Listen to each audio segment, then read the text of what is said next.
Good morning children. Welcome to video 39 part 5 of chapter 6 metals and non-metals. Take out page number 56. Topic corrosion we will discuss today. We know the freshly cut surfaces of metals shine. For example, you might have seen the surface of gold which is shiny in appearance or lustrous. Now, when these freshly cut surfaces of metals are exposed to air, then these surfaces usually get tarnished. Tarnished means discolored. Underline tarnished. Discolored means change in color from red to brown or from brown to red or any other colors we can say. Now, why freshly cut surfaces of metals tarnished on being exposed to air? Because of the formation of metal oxide. Underline metal oxides. And how these metal oxides are formed? By the action of air and moisture which is present in air itself and metal surface.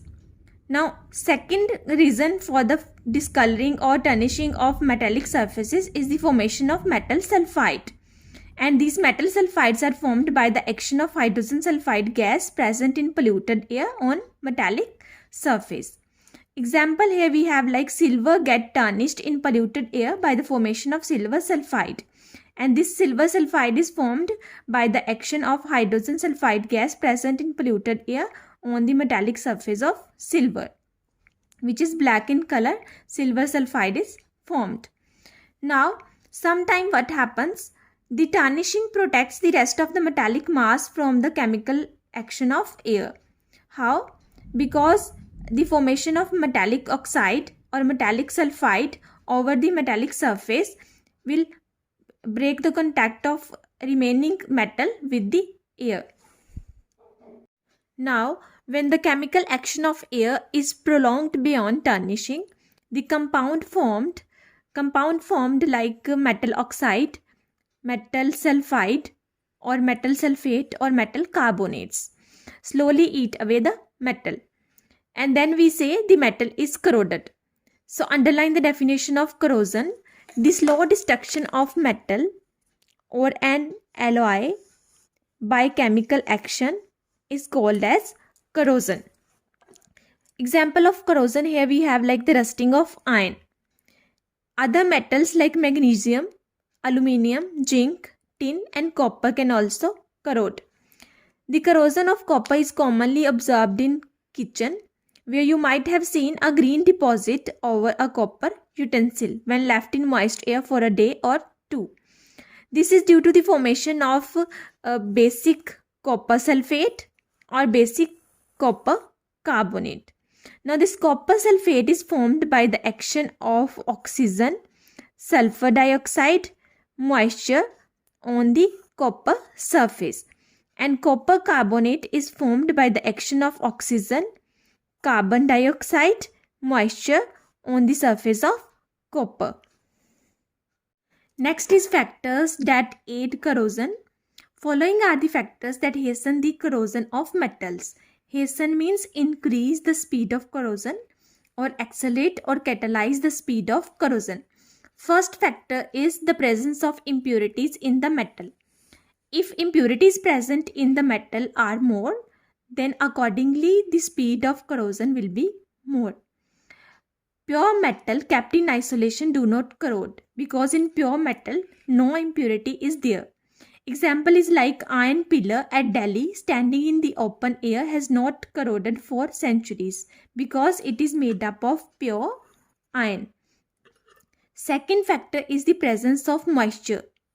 Means if moisture present in the air is more, then accordingly speed of corrosion will be more. Third factor is the presence of acid forming gases.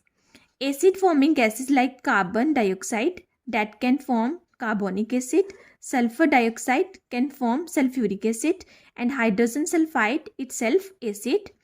These acid forming gases can react with moisture and increase the speed of corrosion process. Fourth factor is the presence of salts. Presence of salts also facilitate means increase the speed of corrosion. This is evident from the two facts. First one is the metals used in ships corrode easily because salts present in water can increase the speed of corrosion. Second factor is the corrosion observed to much greater degree in coastal areas rather than the places far away from sea. Next we will discuss rusting, which is an example of corrosion. You must have observed a reddish brown deposit on the surface of an iron object when left in the open air for a few days. Now this reddish brown substance deposited on the surface of an iron object is known as rust. And this rust is oxide of iron with few water molecules. Now underline, reddish brown substance deposited on an iron object is known as rust and is oxide of iron with few water molecules represented by formula Fe2O3.x molecules of water, where XH2O means that number of water molecules is uncertain. Uncertain means not fixed. The deposition of rust is called rusting. What is rusting? Underline. The process of deposition of rust on an iron object is known as rusting. Now we know metal oxides and hydroxides are basic in nature, means they are bases, and a base always turns red litmus paper blue. Now same way, rust means oxide of iron, Fe2O3.x molecules of water is basic in nature. So the formation of rust on an iron object can be tested with the help of red litmus paper, and it turns red litmus paper blue. Next we will discuss the conditions for rusting to take place. And conditions are the presence of moisture and presence of air. Means we can say rusting always takes place in moist air, and if either air or moisture is absent, then rust does not form. For its understanding, we will do one experiment, and for this we take 3 test tubes A, B, C and few unrusted iron nails of smaller size. Label the 3 test tubes as A, B and C. Now put some iron nails in test tube A and pour some tap water in this test tube. After that, place this test tube in test tube stand. You can also add few drops of acid to facilitate the reaction. After this, boil some distilled water in test tube B to remove the dissolved air, and put some iron nails in air-free water and pour some drops of liquid on the surface of water just to break the contact of air with water, and cork the test tube and place it in the stand by the side of A. Now in test tube C, place some quicklime, means calcium oxide, and put few iron nails in this test tube and cork it. After this, place this test tube in the same stand. Now quicklime added here has ability to absorb the moisture. It has ability to absorb moisture.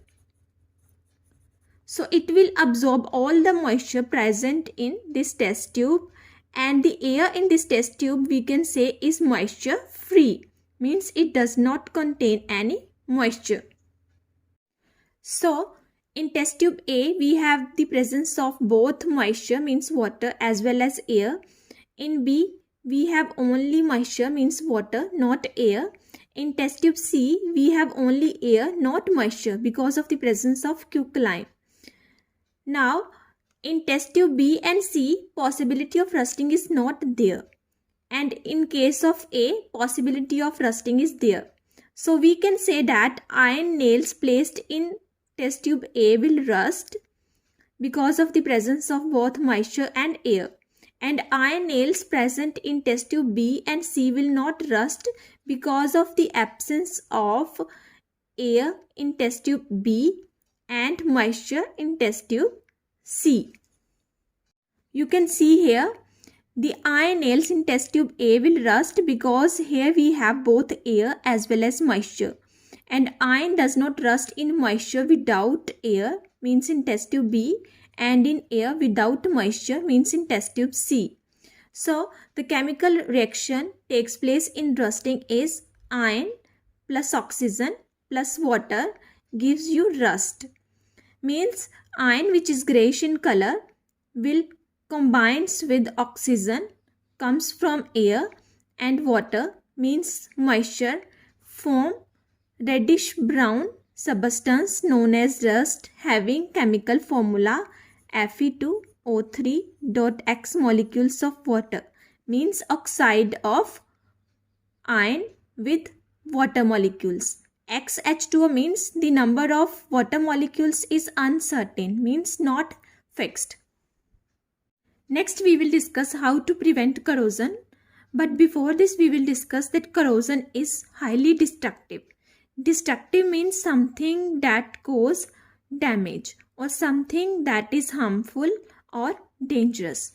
Now corrosion is highly destructive because it eats away the metal and it destroys the strength of metal by making it crack. For example, the strength of iron metal is reduced because of rusting. Now, whenever a metal is corroded, it has to be replaced, and the loss thus caused runs into huge amounts every year. Now, metal can be protected from corrosion by breaking the direct contact between air and metallic surface, and this can be done by the following methods. First method, we have painting, means we paint over the object of metal and we break the contact of air with that metal.